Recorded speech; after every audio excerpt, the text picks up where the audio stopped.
Assalamualaikum warahmatullahi wabarakatuh. Ketemu lagi sama saya. Ya, nggak ketemu lagi karena baru pertama kali ini ya ketemu saya. Perkenalkan, nama saya Muhammad Agung Ferdianto. Di sini saya akan menjelaskan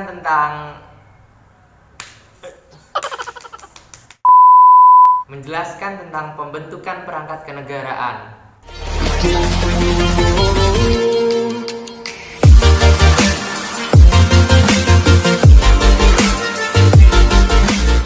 Bagi bangsa Indonesia, proklamasi kemerdekaan menjadi awal terbentuknya NKRI. Sejak proklamasi kemerdekaan dibacakan pada tanggal 17 Agustus tahun 1945, tokoh-tokoh bangsa Indonesia berusaha menjadikan Indonesia menjadi negara yang berdaulat. Bagaimana proses pembentukan perangkat kenegaraan? Simak terus videonya sampai tuntas. Yang pertama, pengesahan Undang-Undang Dasar 1945. Salah satu kelengkapan negara yang harus dimiliki oleh negara yang merdeka dan berdaulat adalah Undang-Undang Dasar. Untuk memenuhi syarat sebagai negara merdeka dan berdaulat, pada 18 Agustus 1945, PPKI mengadakan sidang yang pertama untuk merumuskan Undang-Undang Dasar. Nah, rancangan Undang-Undang Dasar ini yang biasanya dikenal sebagai Piagam Jakarta. Piagam Jakarta disempurnakan dengan menambahkan beberapa bagian yang terdiri atas pembukaan, batang tubuh yang berisi 37 pasal, 4 pasal aturan peralihan, dan 2 ayat aturan tambahan disertai penjelasan. Dalam sidang PPKI yang pertama, muncul perdebatan mengenai salah satu kalimat yang terdapat pada Undang-Undang Dasar 1945. Tokoh-tokoh yang berasal dari Indonesia Timur merasa keberatan dengan kalimat ketuhanan dengan kewajiban menjalankan syariat Islam bagi pemeluk-pemeluknya. Setelah melalui perdebatan yang cukup panjang dan atas usul Ki Bagus Hadikusumo, anggota PPKI menyepakati perubahan kalimat Undang-Undang Dasar 1945. Rancangan BPU PKI mengalami beberapa perubahan dalam pembahasan sidang PPKI. Sidang PPKI pertama menyepakati beberapa perubahan sebagai berikut. Yang pertama, Presiden Indonesia harus beragama Islam. Mengingat sebagian rakyat Indonesia adalah mayoritasnya Islam, dirubah menjadi Presiden Indonesia harus asli Indonesia.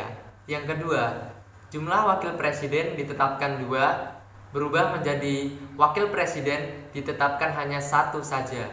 Yang ketiga, Presiden Indonesia memegang kekuasaan, berubah menjadi Presiden Indonesia memegang kekuasaan menurut Undang-Undang Dasar. Yang keempat, negara berdasar atas ketuhanan dengan kewajiban menjalankan syariat Islam bagi pemeluk-pemeluknya diubah menjadi ketuhanan yang Maha Esa. Yang kelima, kata muqaddimah diganti dengan pembukaan. Yang kedua, pemilihan presiden dan wakil presiden. Sidang PPKI yang pertama juga mengagendakan tentang pemilihan presiden dan wakil presiden. Sidang pertama diawali dengan mengesahkan 3 pasal dalam aturan sebagai hukum pemilihan presiden dan wakil presiden. Pasal tersebut menyatakan presiden dan wakil presiden pertama kali dipilih oleh PPKI. Kertas suara untuk memilih presiden dan wakil presiden telah dibagikan ke seluruh anggota PPKI. Akan tetapi, salah satu dari anggota PPKI, Otto Iskandar Dinata, mengusulkan agar pemilihan presiden dan wakil presiden dipilih secara aklamasi. Karena salah satu penyebabnya yaitu pemilihan presiden dan wakil presiden melalui pemilu pada awal kemerdekaan sangatlah tidak mungkin. Otto Iskandar Dinata mengusulkan untuk Soekarno dan Mohatta sebagai calon presiden dan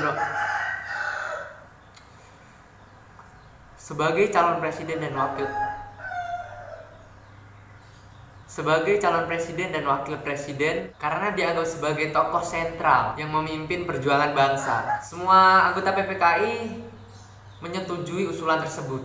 Pengangkatan Soekarno dan Mohatta diiringi oleh lagu kebangsaan Indonesia Raya yang dinyanyikan oleh seluruh anggota PPKI. Sejak saat itu Insinyur Soekarno dan Muhammad Hatta resmi menjadi presiden dan wakil presiden Indonesia. Yang ketiga yaitu pembentukan alat kelengkapan negara.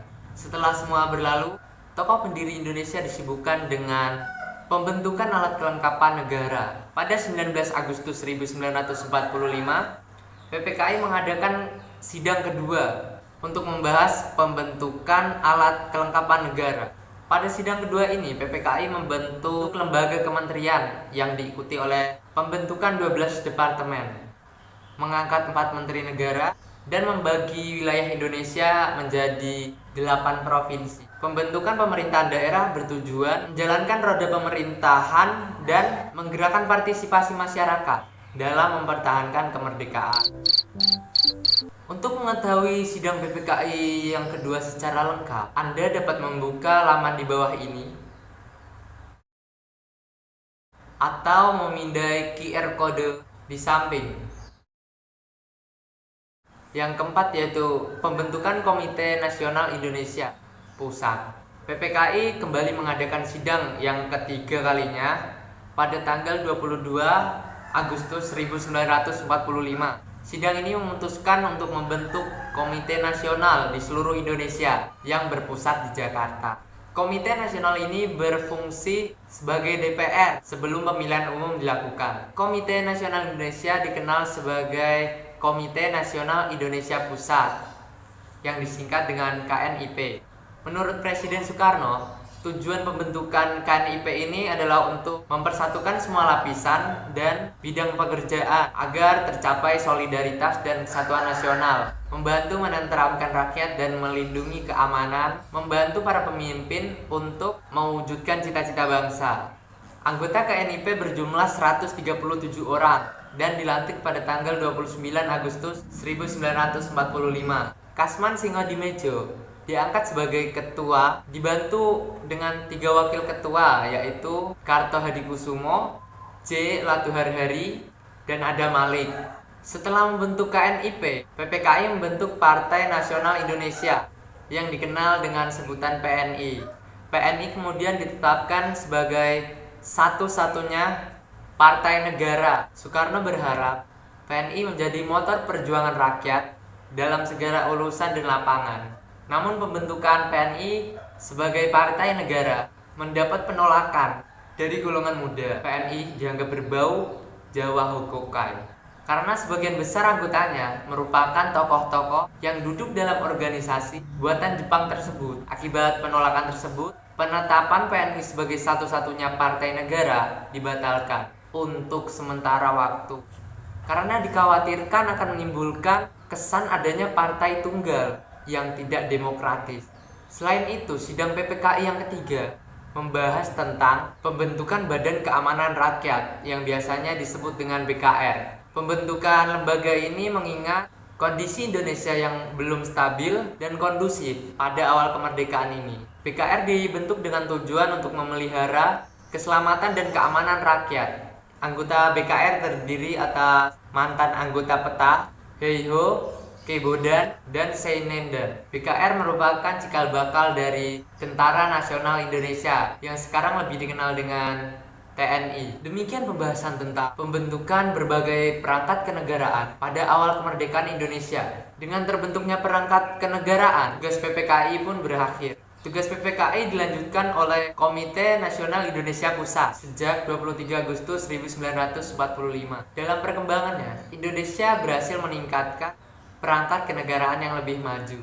Ya, itu saja yang dapat saya sampaikan. Mohon maaf apabila ada kesalahan dan tutur kata yang kurang berkenan. Saya mohon maaf yang sebesar-besarnya.